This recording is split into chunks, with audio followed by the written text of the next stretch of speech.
comercio ultramarino, ¿no? Ultramarino o sea, que se da en el mar, el comercio transatlántico.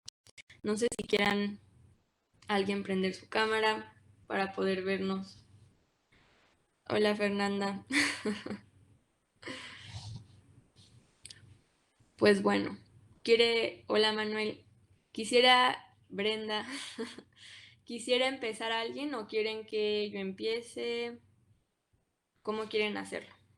¿Qué opinaron, hola Paula, qué opinaron de la lectura? Las que sí pudieron leer. Pues bueno, yo la verdad, es como la economía, ¿no? No se me da, la verdad, por más que quiera decir, quiero estudiarlo, entenderlo, comprenderlo, pues son temas que la verdad no son de mi interés para nada. Es como si yo estuviera divorciada con la economía, entonces como que no tuve como que así la retención de la lectura como en otras sesiones, ¿no? Pues lo poco que Acapulco fue uno de los primeros puertos, ¿no? Donde, bueno, un epicentro para la economía, bueno, para diversos mercados mundiales, porque, o sea, había también, o sea, pero no, o sea, cabe destacar que no solo fue ese, ¿no? O sea, también había en Veracruz y pues donde hay más influencia, bueno, lo marca la lectura es de Perú. Bueno, que Perú venía a Acapulco y creo que exportaba a España, ¿no? Algo así. Eh, ¿Qué más? Manejan dos palabras en inglés que quiero entender, que son como variantes. Es que la verdad esa parte sí no le entendí nada. También, ¿qué más hablaban? Pues creo que ya es todo. Ok, Fernanda, gracias. Ahorita le damos contexto a todo lo que dijiste para que le vaya quedando claro a los demás también. Brenda, tú que sí pudiste leer, ¿qué piensas? Ya.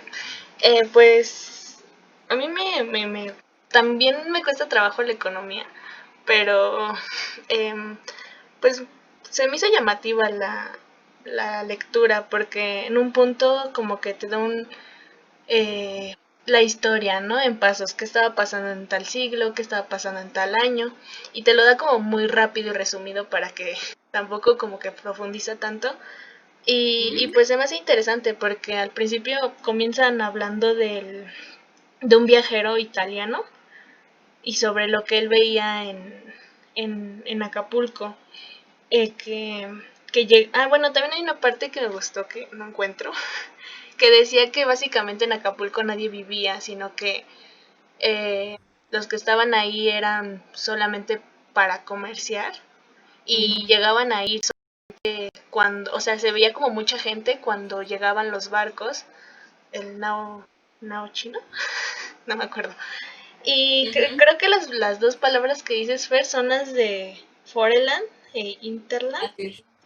A mí tampoco me quedan muy claras, pero creo que estaban en alemán, ¿no? O algo así. Bueno, y creo Sí, que... Y bueno, al final habla sobre Perú, sobre cómo hacían como exportaciones ilegales que después fueron como legales, ¿no? Algo así entendí de la plata y que era como muy importante para ay, para el tránsito. No sé, me llamó mucho la atención. Eh, sí, también pues traían cosas desde China, desde Europa y también mencionaba que muchos de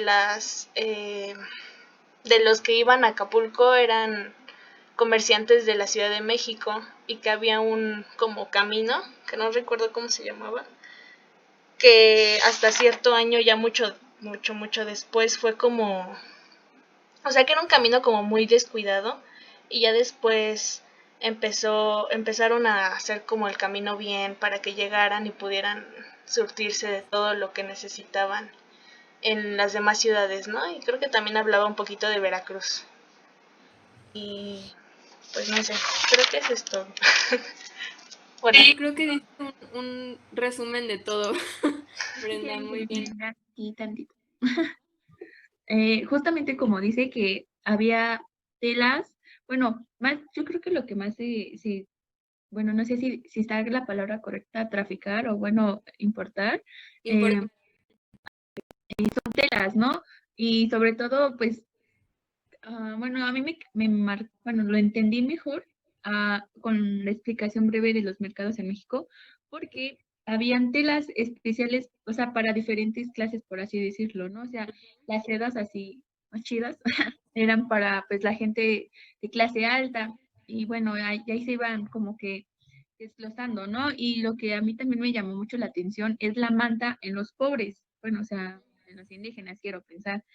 Y bueno, pues es como que todavía repercute, ¿no? Porque o sea, hasta en la actualidad, por ejemplo, sus huipiles, sus playeras y trajes típicos hasta para, pues, representar los bailables, se siguen elaborando de manta. Bueno, ¿qué más? Y también me pareció interesante, o sea, me quedé pensando si era una etnografía o era una historiografía, porque, pues, o no sé, pero la verdad me quedé en conjunción, ¿no? Porque, o sea, sí menciona más el lado historiográfico que etnográfico. Entonces se puede decir que el relato, bueno, bueno, ese pequeño apartado de lo que intenta de decir la lectura fue a través de testimonios, ¿no?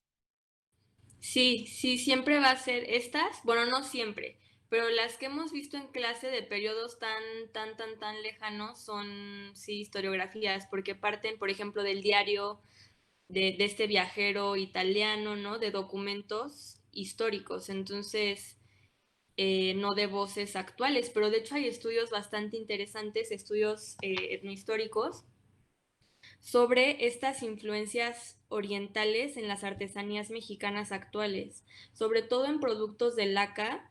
Si ustedes ven, hay muchísimas influencias de motivos y de distintas geometrías, por así llamarlas, o sea, de distintas formas y figuras orientales en mucha de la artesanía actual en México, que se hace o en laca o en...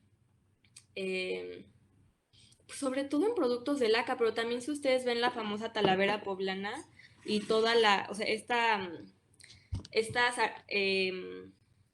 ay, ¿cuál es esta palabra? Porcelanas, gracias. Porcelanas y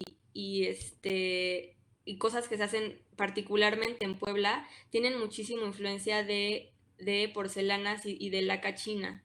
Entonces hay en la artesanía mexicana hoy en día mucha influencia de este circular de mercancía internacional que se dio en la época. Y Paola, ¿quisieras comentar algo más de lo que apreciaste en la lectura? Sí, bueno, lo poco que pude leer de las páginas, como mencionaba, comercios entre China y, o sea, que llegaban al puerto, ¿no? Entonces eso me hizo pensar como de, ahí fueron o llegaron los primeros migrantes chinos para establecerse en la ciudad. Pues vemos que hay barrios chinos, bueno, barrios chinos en la Ciudad de México y hay muchas personas orientales. Entonces me hizo pensar como, esa fue que llegaban y se iban o como... Y ya, porque todo lo demás lo dijo mi compañera Brenda, muy bien. Sí, muy bien, gracias Paula. Y sí, de hecho es una muy buena observación y efectivamente los migrantes chinos llegaban por el puerto de Acapulco. Miren, les voy a ahorita comento todo lo que dijeron todas para darle un poco de contexto a la lectura, pero les voy a enseñar nada más rápidamente la ruta para que se den una idea.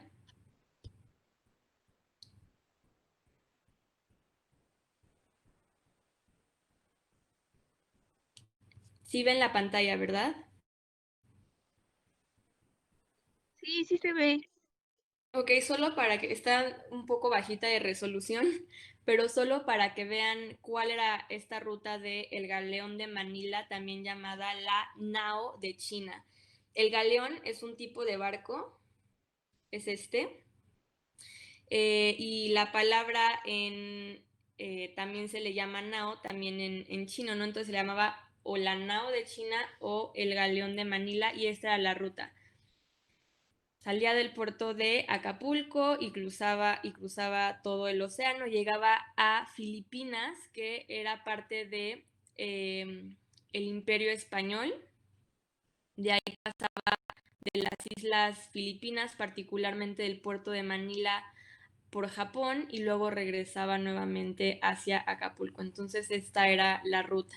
Y efectivamente, Paula, como dices, este grupo de migrantes chinos de la Nueva España llega por el puerto de Acapulco en estos barcos, ¿no? Y no solo se transportaban productos, no solo se transportaban distintos tipos de productos, y también ya vieron que, por ejemplo, se traía canela, ¿no? No solo eran telas, como mencionas, se traían canela y otro tipo de víveres, pero también se traían noticias, libros, pensamientos. Entonces había también una circulación de ideas por medio de esta ruta. Y esta lectura, a mí tampoco me gusta mucho la parte comercial, Fernanda, pero sí es interesante e importante verla, porque como menciona el propio Bonialán, el puerto de Acapulco no solo fue un puerto comercial, sino fue un centro cultural y social muy importante para la Nueva España y para esta nueva, pues, sociedad global mercantil que se estaba dando. Esta lectura se las dejo y me parece una buena lectura, porque normalmente las lecturas más tradicionales hablan sobre el puerto de Acapulco como un puerto del Imperio Español muy importante, pero solo como un lugar donde llegaban las mercancías y salían mercancías y ya está. No simplemente como un puerto importante para la monarquía, este imperio español ultramarino.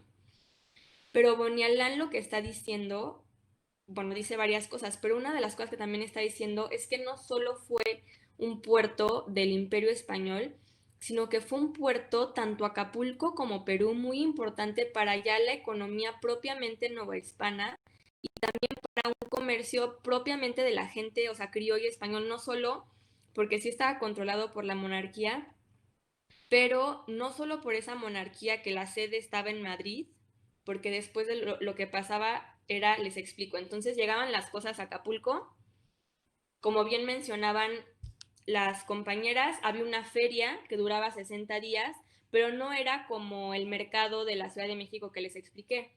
Era una feria donde se compraba a mayoreo y también se llevaban ciertas mercancías de la Ciudad de México y era venta a mayoreo. Entonces se compraba a mayoreo y se llevaba al parián, pero muchas de esas, o sea, todas las otras cosas llegaban de la Ciudad de México a Veracruz y luego ya de Veracruz llegaban a España. Entonces la manera en la que todos los españoles tenían artículos de lujo orientales, sobre todo la seda china que mencionaba Fernanda, que era eso que usaban las clases altas, tenía que pasar por toda la Nueva España, llegar al puerto de Acapulco y del puerto de Acapulco ir a Sevilla y de Sevilla ir a Madrid. O sea, la manera en la que los españoles tenían artículos de lujo era un viaje larguísimo, que cruzaba por todo el territorio hoy mexicano, pero en ese entonces novohispano. Pero bueno, lo que me gusta de la lectura es que dice, sí, o sea, sí era un enclave de la economía española, pero también era un puerto internacional global de la propia economía novohispana. Y lo que dice esto queda ejemplificado en las primeras páginas sobre el cuento del mate y del viajero italiano. Entonces tienen a un viajero italiano europeo en Acapulco, viendo cómo se compran y venden productos internacionales, tomando una bebida del Mar de Plata, tomando una bebida uruguaya y no comprando y traficando con ideas orientales. Entonces sí fue un puerto, digamos, de mucha vida internacional.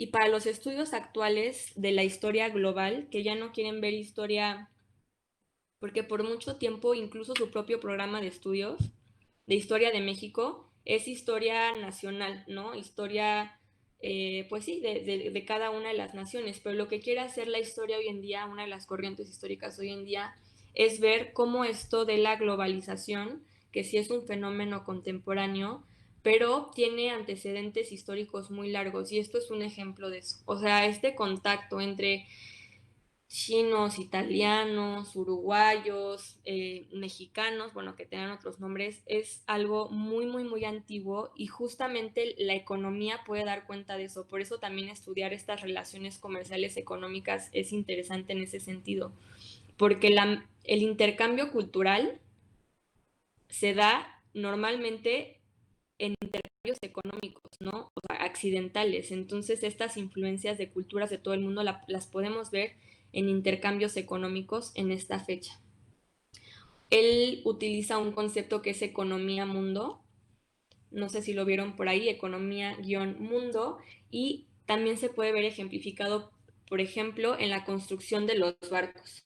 Entonces, los barcos, estos barcos que transportaban todas las mercancías, las cuerdas y las velas se hacían en Filipinas, ¿no?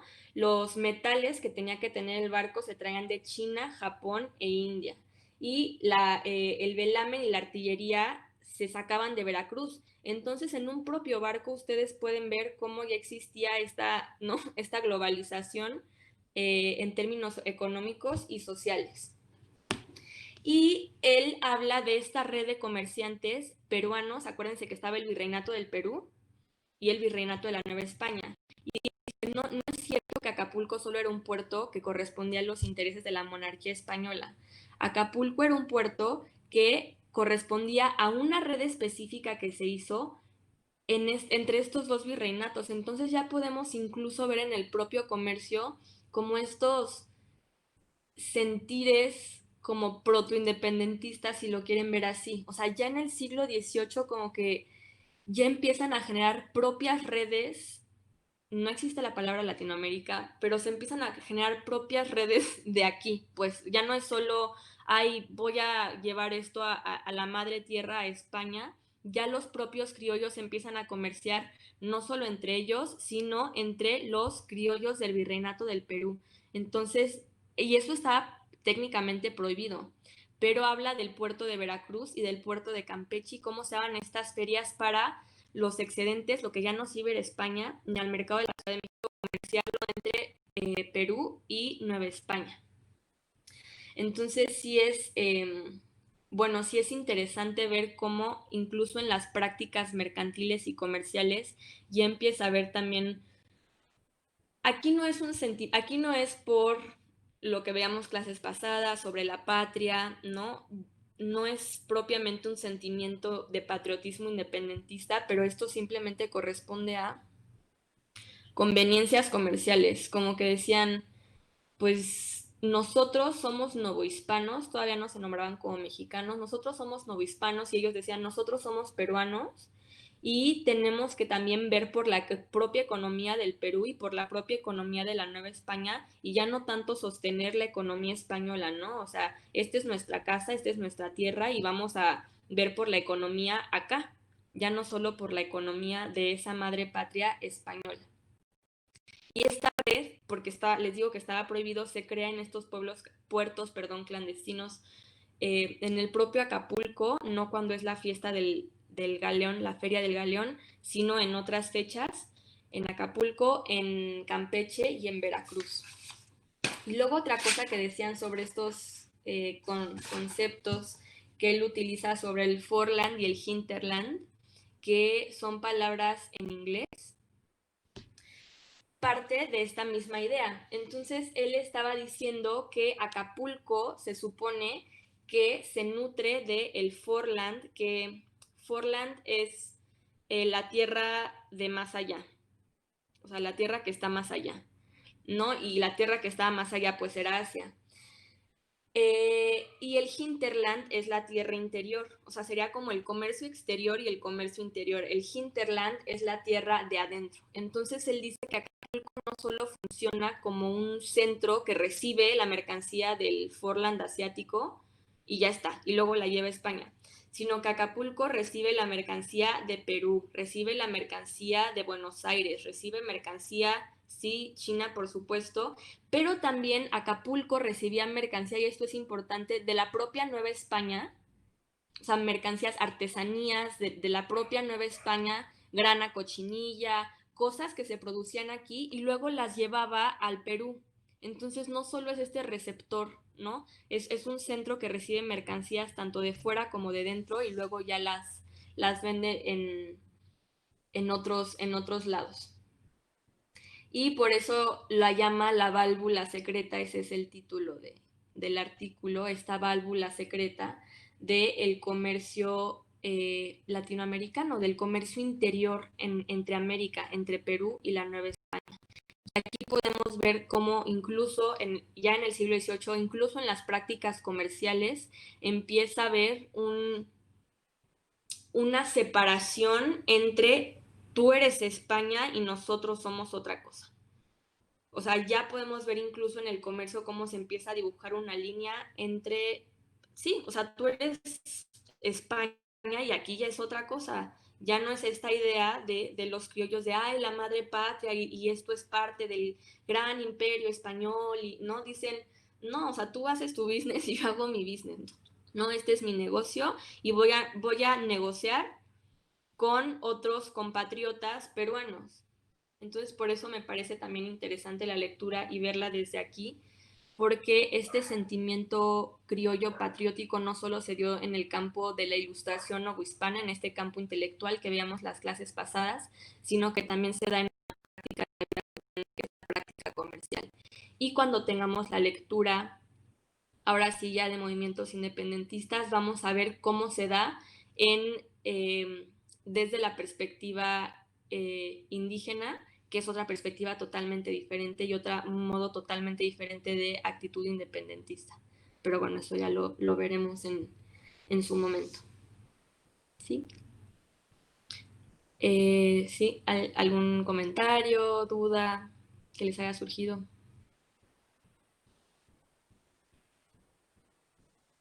¿No?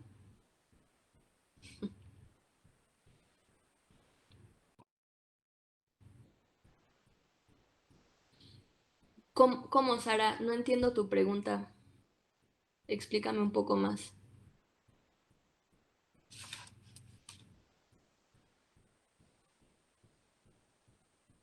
Profe, las telas que, que se importaban y exportaban, también, o sea, eran como tal, o sea, telas para que los costureros las diseñaran. Ay. O era, pues ya, o sea, la tela, bueno, o sea, los vestuarios así ya. No eran telas. Sí, sí, Fernanda, no era ya todavía ropa tal cual, sino que era la tela. Y como dices, la seda china era la más cara y la manta se Ahorita te doy la palabra, Sara, gracias. Y la manta, la tela de algodón para la clase, para los mestizos y para los indios, se importaba de Portugal, no, de la India portuguesa, perdón, y de Filipinas. Entonces también incluso el propio algodón, que aquí había algodón, pero no había sembradíos tan grandes de algodón, también era importado. Entonces eran trozos de telas, como vimos en las imágenes que les presenté de El Parián. Sí, trozos de telas muy grandes y luego ya se hacían las ropas aquí.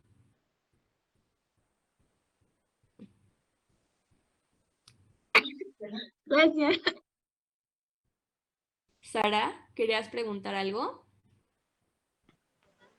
Sí, es que, o sea, de esto que decías, como que ya se empezaba a ver, pues sí, como la división de, pues aquí ya somos nosotros y ustedes españoles son de otra cosa. Entonces, supongo que todo esto del mercado y así, pues evidentemente vendían como comida que ahora pues tenemos, ¿no? Que son como todas estas comidas tradicionales de todos lados. Que, o sea, siento como que ahí ya se comenzaba a ver más lo que somos ahora, ¿no? Como, pues no sé qué comida tradicional hay en Oaxaca o esos lugares, pero bueno, ¿sí me entiendes? Es que no sé cómo explicarlo. Sí te entiendo, Sara. Y de hecho, se puede ver, por ejemplo, cuando se hacía el mercado especial de la fiesta de Todos los Santos. Entonces, por ejemplo, cuando iba ya a hacer la fiesta de Todos los Santos, no solo en el mercado de la Ciudad de México, sino en el resto de los mercados de la Nueva España, se decoraban los propios mercados, más allá de que se vendieran las flores de cempasúchil, se decoraban, como hoy en día podemos ver que se siguen decorando los cementerios ¿no? Y que se hace esta fiesta, no la llamamos de Todos los Santos, pero sigue siendo la misma práctica del Día de Muertos. Entonces se decoraban con velas. La venta es bien interesante, que se hacía de noche la venta, se vendían no solo flores, se vendía comida, y muchas de las prácticas, como bien dices, digamos, gastronómicas, no son solo del periodo, digamos, del siglo XVIII, sino de toda la Nueva España. O sea, aquí no se comía aquí, incluso los criollos y los españoles. O sea, españoles peninsulares ya no había muchos en el siglo XVIII, había básicamente criollos, pero incluso los criollos no comían aquí como comían en la Nueva España. O sea, perdón, en España, discúlpenme. O sea, se comía aquí, pues como se comía aquí, la base de la alimentación de todas las clases sociales era la tortilla. No importa, bueno, no eran clases sociales, bueno, porque no existía todavía ese término, pero de los estamentos, no importa si eras del estamento de hasta abajo, no importa si eras esclavo, afrodescendiente o si eras criollo, la base de la alimentación era la tortilla. Y en todas las casas se comían frijoles, se comía carne, pescado. Si te interesa, hay un ya más específico sobre las prácticas de comer. Déjame buscarte exactamente el título. Te voy a dar. Espérame un segundo.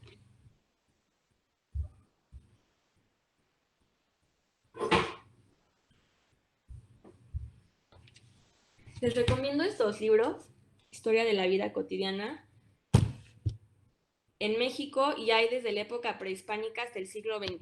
Y son bien interesantes. Ahorita te digo el de... Porque ya son cosas más que ustedes pueden relacionar con cuestiones etnográficas, porque son cosas del día a día. Entonces pueden ver reflejadas, o sea, prácticas mortuorias, incluso prácticas sobre la sexualidad, prácticas sobre la alimentación. Mira, en el de Historia de la Vida Cotidiana en México 3, que es del siglo XVIII, puedes ver Dedicado a la cocina, la alimentación en la Ciudad de México, por Enriqueta Quirós. Yo creo que ha de estar en internet. Entonces, Enriqueta Quirós. Y ella habla sobre cantidades de comida, variedad de comida, puestos callejeros, cosas que se comían en las fiestas especiales. Bueno, también hay uno de pulquería, que no es comida técnicamente, pero es un producto importante. Remedios contra la enfermedad y el hambre. Este es muy interesante, es sobre el matlazáhuatl, pero este no es concretamente sobre la comida. Déjame ver si hay uno sobre comida, otro sobre comida. Hay cuestiones sobre la mujer. Varios de todos estos capítulos están digitalizados. Déjame ver si en esta hay otro.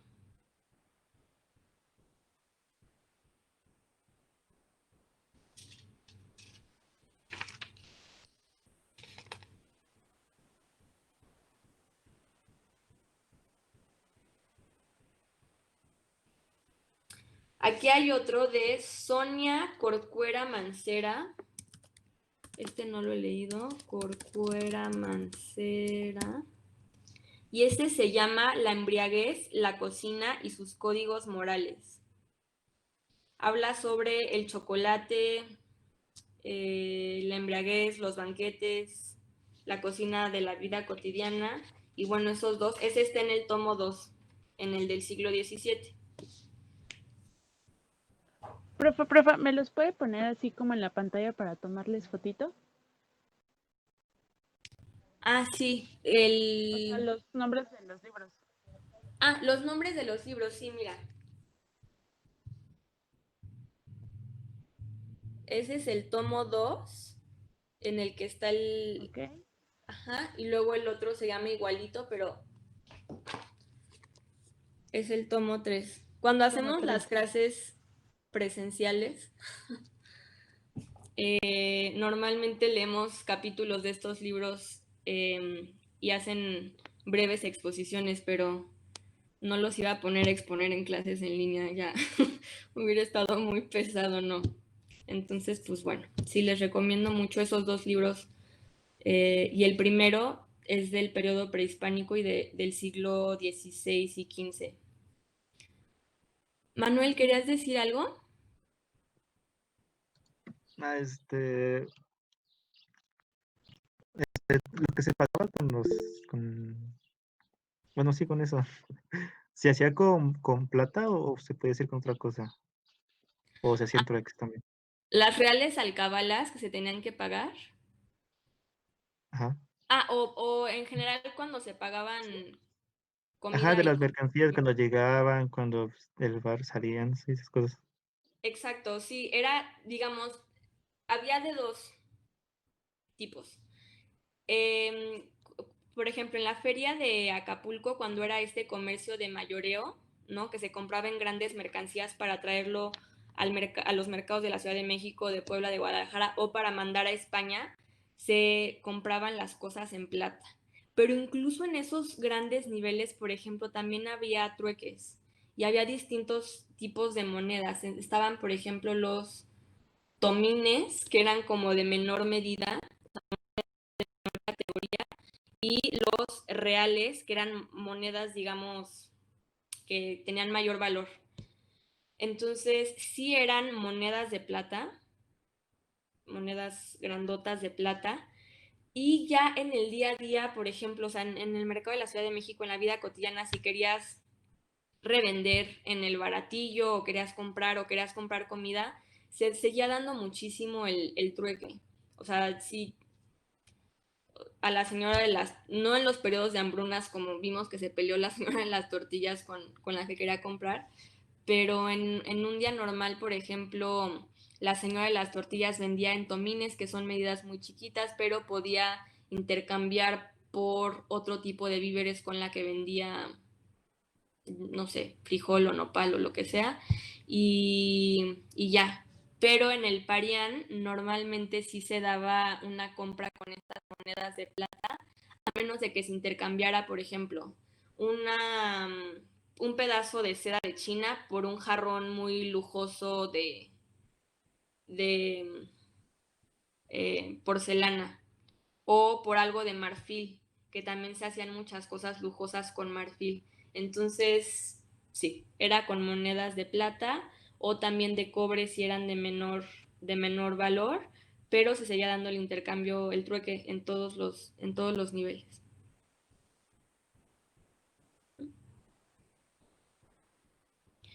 Y ya, bueno, Fer, ¿querías decir algo? Creo que ya no. Sí, sí, sí. ¿En dónde puedo conseguir esos libros? ¿Son como enciclopedias o algo así? Pues es que son colecciones muy grandes con muchos. Mira, puedes encontrar varios capítulos digitalizados en línea, ¿no? Y puedes ver, todos pueden acceder iba a decir menú, pero no, pero porque estamos hablando de comida. Al índice lo pueden ver en línea, el índice de todos los capítulos y ya buscar, les recomiendo eso por ahora, y ya buscar el capítulo que les interese. Si quieren ver prácticas mortuorias o alguna cosa, pues ya ven específicamente lo que les guste y lo buscan en internet. Están en la biblioteca de la ENA, pero pues no podemos entrar ahorita. Y y yo creo que también sí, pero los han de vender en internet. Yo los compré en una feria en el Colegio de México, pero sí los han de vender en internet, pero les recomiendo mejor que busquen así el índice y si les interesa algún capítulo en específico, pues ya busquen, porque normalmente casi todos los capítulos están digitalizados. Bueno, eh, como dato curioso, de casualidad tendrás más referencia a, pues, este cambio cultural así nuevo hispano acerca de la comida, bueno, con relación a la comida. No, no, Fernanda, no me he metido mucho en eso.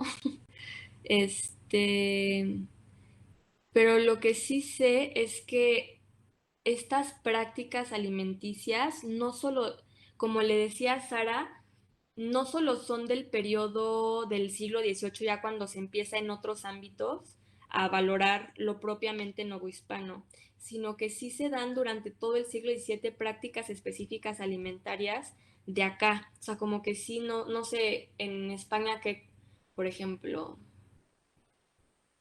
una cosa que siempre hablan los historiadores es el mole. Y siempre hablan del mole porque el mole es esta comida típica mexicana que es además del periodo. Y nace en Puebla en el siglo XVII, ¿no? Que hacen las monjas y es una comida típica de aquí. Yo también amo el mole, Sara. Es delicioso. Sí, a mí también me encanta. Entonces es propiamente del periodo, pero no fue como que dijeran el mole es nuestro novohispano, simplemente nació, lo hicieron y se empezó a comer aquí.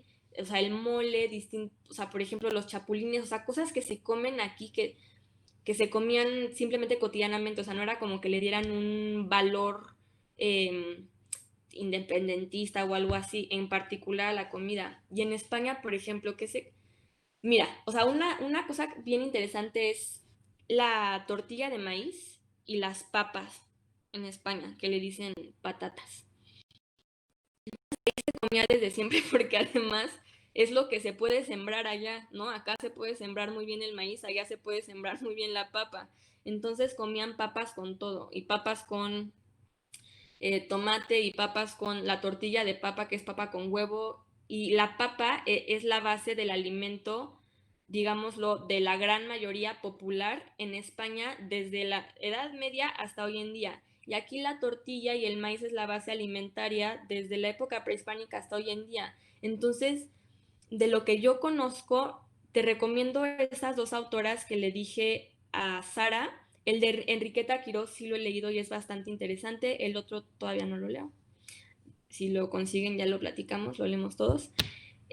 Las prácticas alimenticias más bien surgen de lo que hay.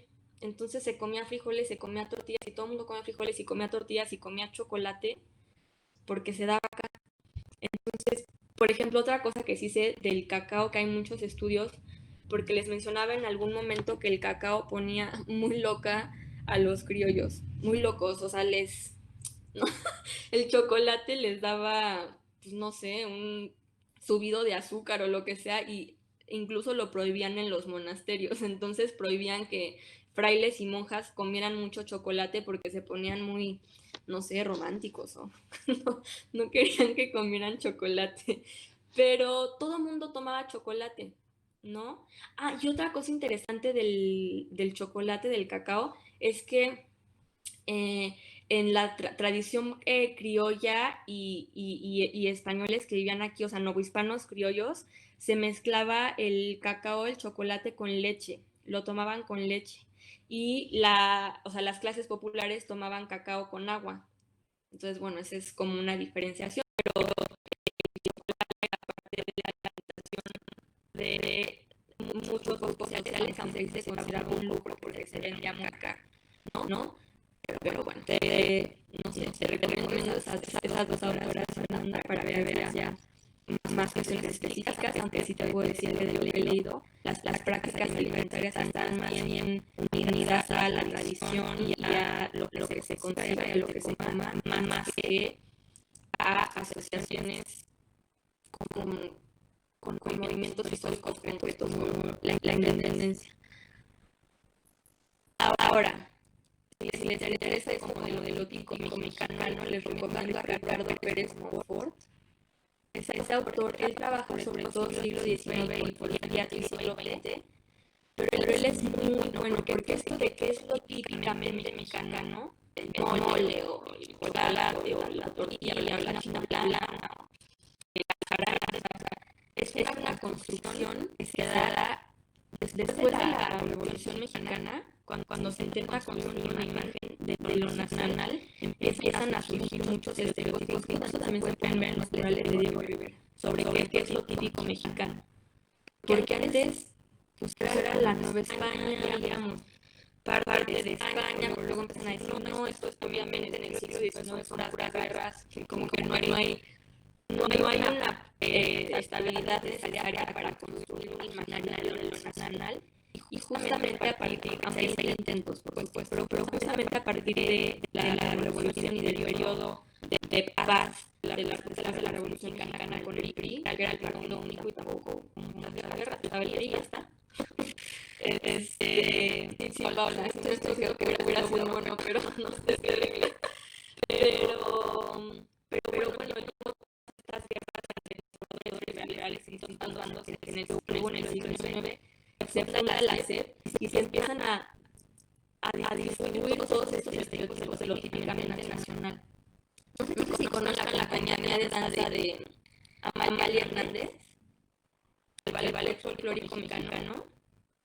Bueno, tienen festivales de Bellas Artes todos los sábados y domingos. Bueno, ahorita no sé si tengan, pero se supone que son estas danzas que fue recopilando Amalia Hernández de toda la región. Pero también son danzas creadas y danzas que nacen desde Bellas Artes. Entonces sí parten como de las danzas típicas de México, pero tampoco lo son. A lo que voy con esto es que en los 20s y 30s se empieza a hacer una labor del gobierno de crear qué es esto de lo tradicional, qué es esto de lo típico, que en realidad sí hay relaciones con el real, no te voy a decir que no, en realidad son estereotipos creados desde el gobierno con una función muy clara de, a ver, ya hay que dejar de pelearnos, esto es lo que va a ser México, todo el mundo pueda hablar español porque es el idioma oficial, ya no quiero que hablen a mí, todos hablan español, esto es lo mexicano, miren que voy a trabajar a miren que voy a estar china plana, es de su identidad. ¿Sí me entiendes? O sea, fue como un esfuerzo por parte del gobierno.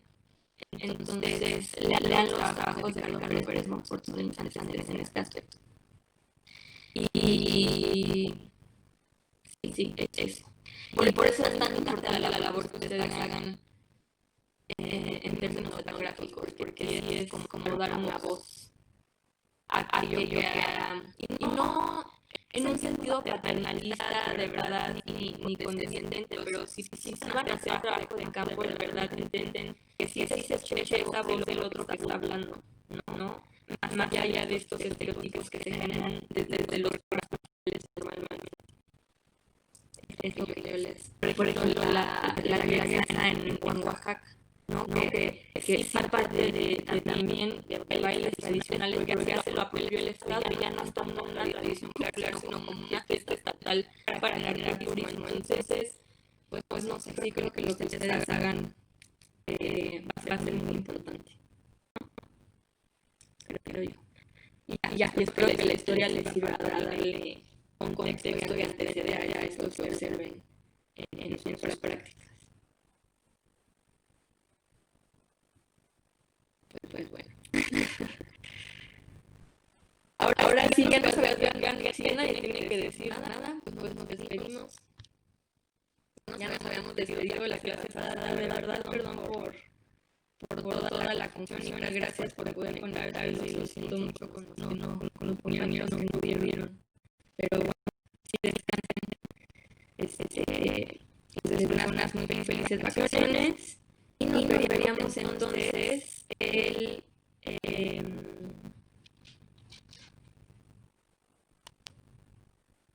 19 de enero. ¿Usted va a acabar el 22 de semestre o...? No, vamos a acabar el 22 acaba. Bueno, no he entendido, no sé. A ver, déjame ver el calendario. Porque yo tengo entendido que... Bueno, es que no sé cómo es que se coordina toda esta onda, ¿no? Bueno, los maestros con la tecnología, porque en antropología... Sí, en antropología económica se supone que el profesor sí es persona, o no sé si tienen chance hasta febrero, ¿no? Para hacer algo y continuar. La verdad es que no me interesa, ¿verdad? Ay, Fernanda, a ver, déjame ver, estoy viendo el calendario. Mira, yo tengo que entregar calificaciones hasta febrero, hasta el 12 de febrero. Y técnicamente las clases, como bien dices, acaban el 22.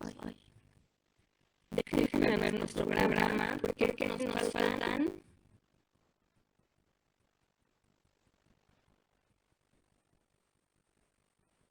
Nos faltan técnicamente 2 clases y una clase de construcción del curso. Entonces, para que yo les entregue calificaciones y para que veamos una lectura de Federico Navarrete, que es de mis historiadores favoritos. Bueno, él es buenísimo. Y él habla sobre esta lectura como conclusión de estudio del curso, que es igual desde estos estudios coloniales, pero una mirada nueva hacia la historia del periodo. Teníamos la visita al virreinato, hacemos el virreinato que creo que no se podrá hacer, está programada igual para un sábado, entonces para parte de nuestras clases del martes, pero de verdad que sí queda pendiente la clase para nosotros, ya sea que la llevemos con el siguiente grupo si se puede o solo nosotros. Al final nos pasamos los correos y yo les prometo que les doy avisan cuando se pueda. Nos organizamos todos y los más que podamos y vamos al testeo, porque es que sí les va a tener pendientes que vale la pena. Pero bueno, entonces tal cual tenemos 2 clases, la clase de construcción. Entonces, si ven el calendario, sería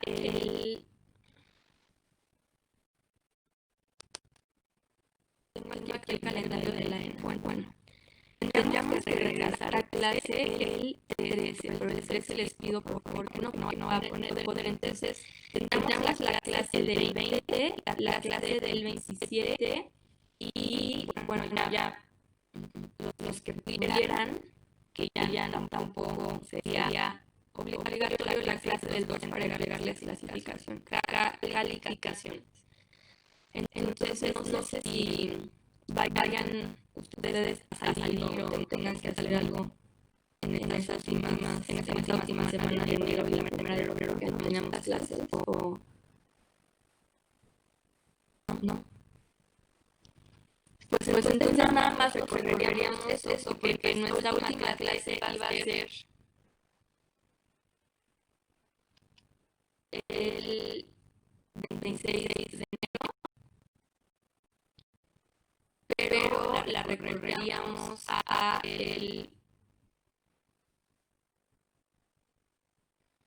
2 de febrero.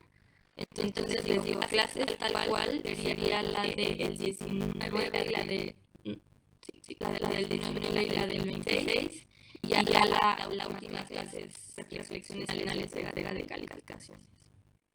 Porque nos falta ver temas, los 2, que es racismo. Esa clase sí me gusta mucho, la clase de cronolado yo es puro debate de las lecturas y movimientos independentistas son nuestros últimos 2 temas tal cual y luego hacer las reflexiones finales. Perdón, para las clases que Fernanda, ya no voy a hablar ya. continuando, bueno, después de regresar de vacaciones, llegó mi cable. Tendríamos que, o sea, hay números 14 en programa, ¿no? O sea, sí, las clases fue la 15 y entonces los 14 se leen por clases separadas o por juntas. No, juntas. Y les voy a cambiar una lectura. Entonces, sí va a ser la de Alejandra Araya, pero va a ser otra de otra mujer que les voy a decir. Y es que es interesante que los estudios sobre racismo en el periodo son principalmente con mujeres, no sé por qué, pero bueno. Les voy a subir otra lectura. Entonces, son 2 lecturas y es la distinción de esas 2 lecturas. Ok, entonces ya serían los 2 14 juntos, ¿no? Sí, los 2 14 son juntos, sí. Brenda para la clase, ¿verdad, Brenda? Muchas gracias. No, creo que esta parte no. Ya vieron todo nuestro chisme. Gracias, César, no sé si tú lo podrías subir al Classroom.